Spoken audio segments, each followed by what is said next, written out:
So I'm going to take very seriously the professor's claim that the Pope became the emperor, and that in some ways, let's say Rome never fell, it just migrated to the papacy. My argument might be something along the lines of, yes it did, but it was a bit meh. Like the papacy was a bit shit, you know, like if that's the best that Rome could do, like we've got to do better. So it's a slightly weird argument, but I will make it, and that means in my head that it's tragic that Rome fell because that's the best we could do was the papacy. So keep up. The first I'm going to say is essentially Rome without an emperor essentially started getting bullied. The bullies started getting bullied. What I mean by that is the Pope without a Western emperor, essentially, people miss this out a lot, but well, we had the kind of Ostrogothic interregnum, and then we get the Byzantines. Now, I'm a big fan of the Byzantines, but having said that, these guys really screw the Pope over. And what do I mean by that?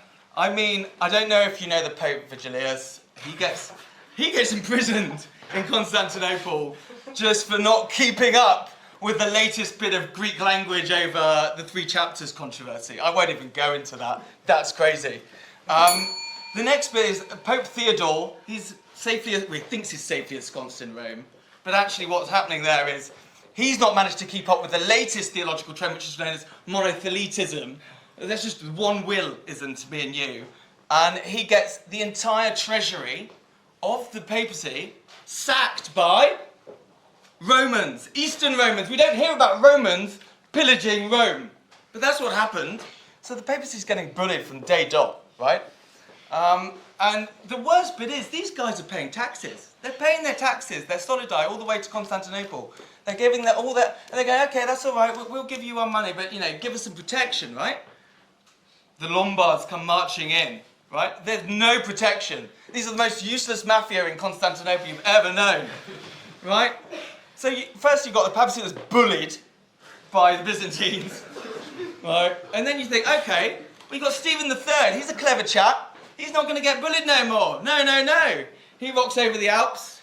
He goes, Pepin, who makes up these names? Pepin the Short. Pepin, can you give me, I tell you, look, I'm the landlord of Rome. I tell you what, you kick these Lombards out, but also give me the land afterwards. He's a very clever chap, this Stephen. And unbelievably to me anyway, the Carolingians go, well, I'm being slightly disingenuous. The popes invent something here. They go, well, yeah, actually, we've been making emperors. Well, that's what we do, you know. You come to us, you give us land, and we make emperors. That's how this Roman thing's been working for ages. Complete lies, absolute lies. No pope makes an emperor. This is an innovation with the Carolingians. It is, it honestly is. So, and he goes, yeah, we'll make you an emperor, and you just give us Italy back, essentially. Now, that comes with strings. What are those strings? Well, we find out pretty quickly that the Germans are a big fan of this word, filioque. I'm sure some of you have heard of filioque in here. It just means add the son, which doesn't sound very controversial. It is controversial. It basically, the Trinity is meant to come from one source, that's the Father. The Germanics are a massive fan of it also coming through the Son. All the way around. Sorry? And then, essentially... and so, what we have here is a lot of bullying. A lot of it. The Germanics have gone, please introduce it. Leo says no. To be fair to the popes, Leo initially goes, I'm not having this. I'm going to inscribe some silver shields, I think it was around 810. And he goes, this is in Latin and Greek, so nobody misunderstands. This is the Nicene Creed, and this is what it should be. Fast forward 200 years later, it's 1014. Henry II is the king of the Romans, in that odd term. And essentially, by that time, the filioque has been added. So that's the second point of bullying. The third one is, if you think the Crusaders are a bunch of Germanics just looting places, the Pope just goes, mea culpa, mea culpa, mea culpa. I mean, like, ultimately, that is the capital of Eastern Christendom that's been sacked in 1204, guys. I mean, that's, like, not small fry. It's a pretty serious, damning act of, omission if not commission.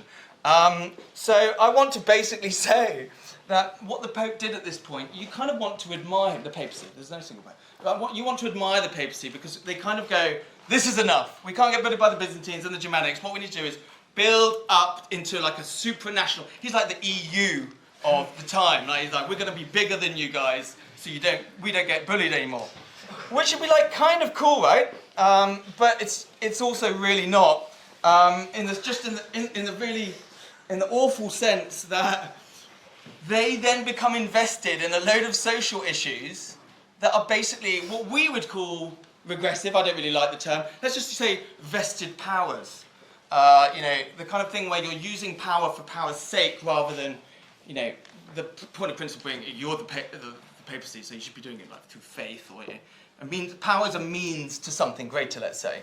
But instead, these guys line up against apostolic poverty.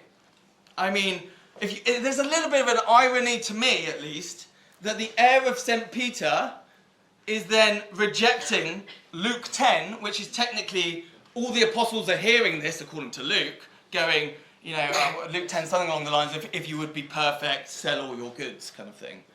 And so for me, that's the first red line, is he makes a stand against apostolic poverty, sending all the mendicant orders into like disarray. Even the Franciscans are like second guessing why you would have a kind of papal primacy or something like this. Then you've got the conciliar movement. This is, to me and you, democracy for bishops, for want of a better phrase. Are you sure you're right on everything? Yeah, I am actually. So red strike against the conciliar movement. Then there's Erasmus. You've all heard of Erasmus. He's like literally just, let's have some reason in there, some humanism, like we're all fans of humanism, right? No, we're not! We're not fans of humanism. Absolutely not. And then, I'm sure you've heard of this bloke called Copernicus, again with the names. Basically, he's like, I reckon we're definitely going around the sun, guys. And the Pope's like, no, we're not!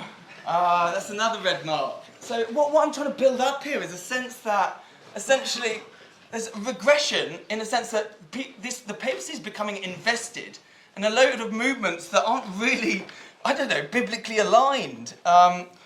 St. Paul said something along the lines of, let's not conform to this world, ellipses, let's discern God's will. It's in the Lord's Prayer, thy will be done.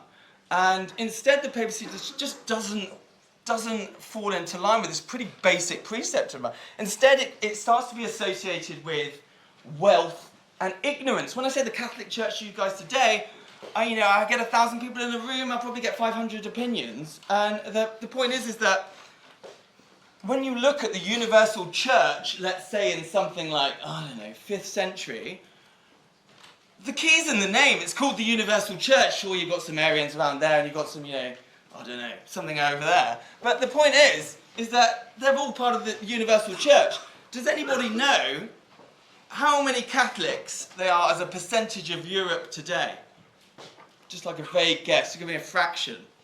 30? Well done. Yeah, 35%. Exactly. So 35%. So I'm not great at maths, but from 100, or let's say 95%, to 35%. That's they actually resemble my maths grades. So you know what? I mean, we can laugh about it now, but it essentially is discrediting. It's discrediting the church. The papacy's been a disaster for the church. It's actually discredited the church to the point where in the 19th and 20th centuries we get things like nationalism and world wars literally seem more rational than believing in the peace of the church, right?